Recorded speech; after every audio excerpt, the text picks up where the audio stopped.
But night வந்து நம்ம பார்க்குறோமே கம்மி பண்ணணும்னு நினைக்கும் போது அதுதான் ஒரு ஹாப்பினஸ் அப்படின்ற மாதிரி தோணுது. என்ன சிக்க வைக்க பாத்தில இப்போ உன்ன சிக்க வச்சிட்டல அதாலே வர்க்கிஸ். எக்ஸாம் போனால் பேப்பர் ஃபஸ்ட்டு கொஸ்டினே தெரியாது, மறந்துடும். அப்போ கூட நான் பார்த்து ரீல்ஸ் வா வா பக்கமா அந்த சாங் தான் ஞாபகம் வரும், ஆனால் ஆன்சர் ஞாபகம் வராது.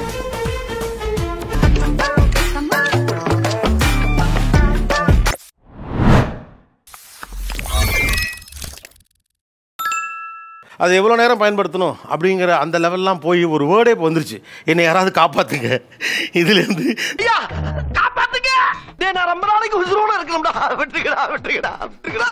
எனக்கே தெரியுது நான் ரொம்ப நேரமாக இதுக்குள்ளே இருக்கிறேன், இதை தப்பிச்சு வெளியில் வரணும்னு பார்க்குறேன், உருப்படியாக வேறு ஏதாவது ஒன்று பண்ணணும்னு நினைக்கிறேன். இது என்னமோ என்ன பண்ணுது, என்னன்னு கிளியராக தெரியல. ஒரு மனுஷன் எதையாவது பண்ணி முன்னுக்கு வரலாம்னு பார்த்தா கால் வைக்கிற இடமெல்லாம் கண்ணி விடி வைக்கிறாங்களே. நான் காலேஜ் படிக்கிறேன், எனக்கு ஒரு எக்ஸாம் செமிஸ்டர் எக்ஸாம் முன்னாடி ஒரு 10 நிமிஷம் கேப் கிடைக்கும் படிக்கிறதுக்கு. ஆனால் அப்போ கூட நான் ரீல்ஸ் தான் பார்ப்பேன்.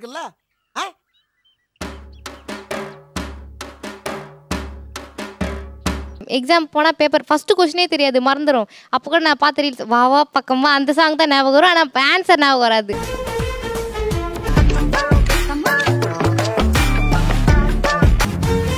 கோவம், டிப்ரெஷன் ஒரு மாதிரி எல்லாம் சேர்ந்து எல்லாத்தையும் மறந்தும் ஒரு செகண்டு இப்படிங்கிறக்குள்ள எல்லாத்தையும் மறந்துடும் சார். ஆனால் ரொம்ப கோவம் வந்துடுது, ரொம்ப கோவம் வருது சார். எதுக்கு ஏன் என்னன்னே தெரியல சார். இப்போ ஸ்க்ரோல் பண்ணிட்டு இருந்தேன்னா யாராச்சும் ஒருத்தர் தட்டி கூப்பிடுவாங்க நான்சின்னு.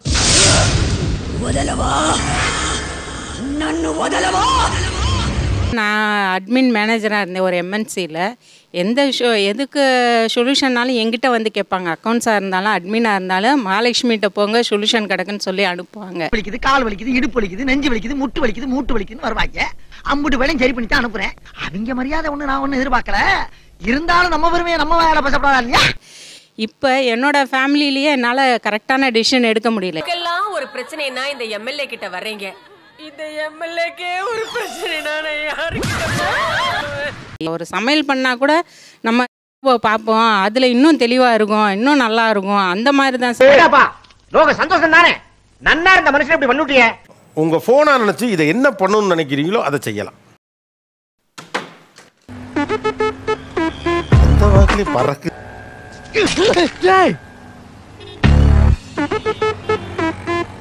இல்லாமல் அடுத்தவங்க மேலே கோவப்படுறோம். ஆனால் நம்ம மேலே நம்மளை ஃபஸ்ட்டு கோவப்படணும். ஏன்னா நம்ம தான் யூஸ் பண்ணுறோம், நம்ம தான் அதுக்கு அடிக்ட் ஆகிருக்கோம். ஆனால் அந்த கோபத்தை வந்து மற்றவங்க மேலே தான் காட்டுறோம் நம்ம.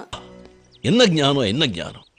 இந்த சின்ன வயசுலேயே அந்த ஔவையாருடைய அறிவு கை கொடு. இது என்ன பிரமாதம், இதை விட பெசலைட்ட ஒன்று இருக்கு.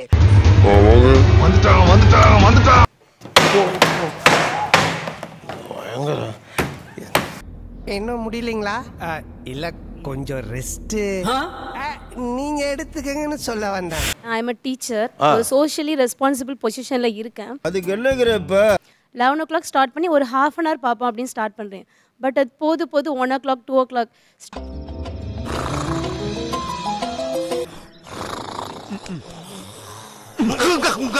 ஸ்டாப் பண்ணிடலாம். ஹெட் பெயின் வரும், ஆல்ரெடி கிளாஸஸ் போட்டிருக்கோம், ப்ராப்ளம் ஆகும்னு தோணுது. தோணல, எனக்கே தோணணும்ல. அப்ப தோண வேண்டியதுதானே?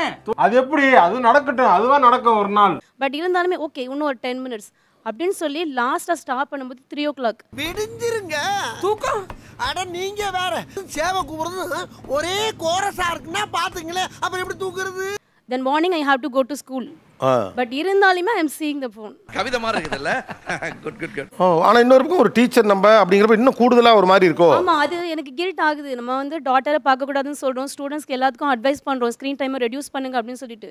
பாரு கபிலா, இந்த துஷ்டனை விட்டு தூரம் போ, எல்லாம் தஞ்சால சரியா போடும் உனக்கு. பட் நைட் வந்து நம்ம பார்க்குறோமே கம்மி பண்ணணும்னு நினைக்கும் போது அதுதான் ஒரு ஹாப்பினஸ் அப்படின்ற மாதிரி தோணுது.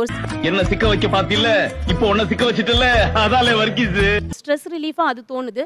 பட் நெக்ஸ்ட் டே எந்திரிக்கும் போது ஹெட் பெயின் எல்லாமே வருது. பட் திரும்ப அதே தான் நான் கண்டினியூ பண்றேன்.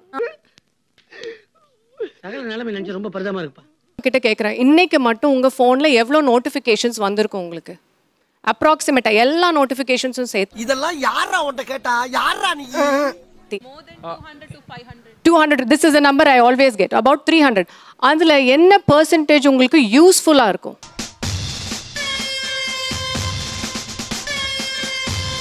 அந்த 6 யூஸ்ஃபுல்லான நோட்டிஃபிகேஷன்ஸுக்காக 294 நோட்டிஃபிகேஷன் யூஸ்லெஸ் நோட்டிஃபிகேஷன்ஸை நம்ம கன்சியூம் பண்ணியிருக்கோம். டேங்கப்பா பெரிய பெரிய தத்துவம்லாம் பேசுற, ஆனா எனக்கு தட்டா புரியல. இந்த ஒன்னொன்னும் போய் நம்ம மூளையில கிளட்டர் குப்பை. அப்போ ஃபர்ஸ்ட் நம்ம என்ன பண்ணணும்னா நோட்டிஃபிகேஷன்ஸை ஆஃப் பண்ணணும். வாய்ப்பு இல்லை ராஜா. குளிக்க போகும்போது உள்ள ஸ்பீக்கரும் கொண்டு போயிடுவேன். சில பேருக்கு டீ குடிச்சா தான் ரெஸ்ட் ரூம் போக தோணும். எனக்கு ஃபோனை உள்ளே கொண்டு போனால் தான் ரெஸ்ட் ரூம்க்கே போவேன்.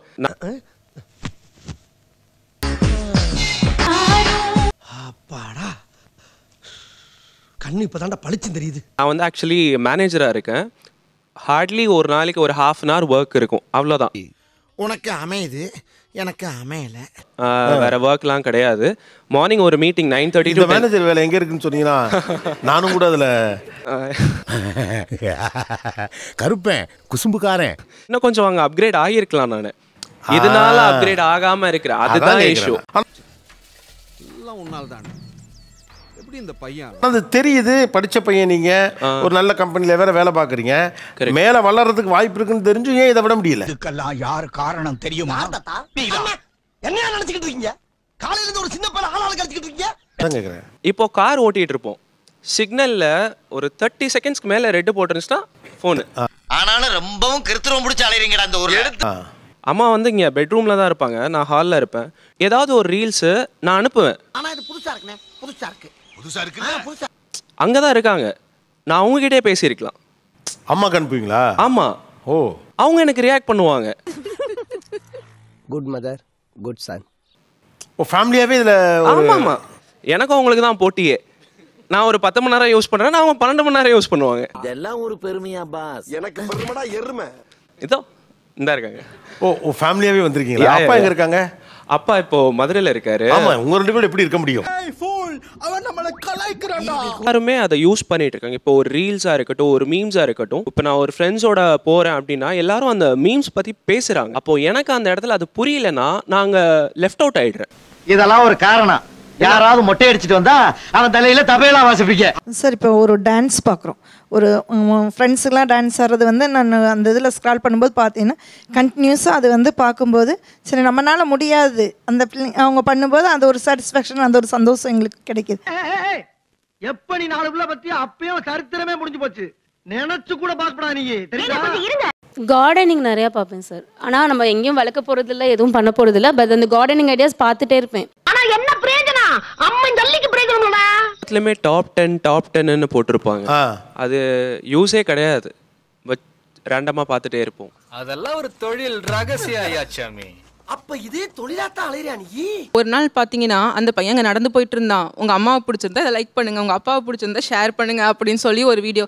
சம்பந்தமே இருக்காது சார், அது எதுக்கு பாக்குறேனே தெரியாது. செல்வம் வண்டி யூட்டனரா செட்டி உஷாராயிட்டான்.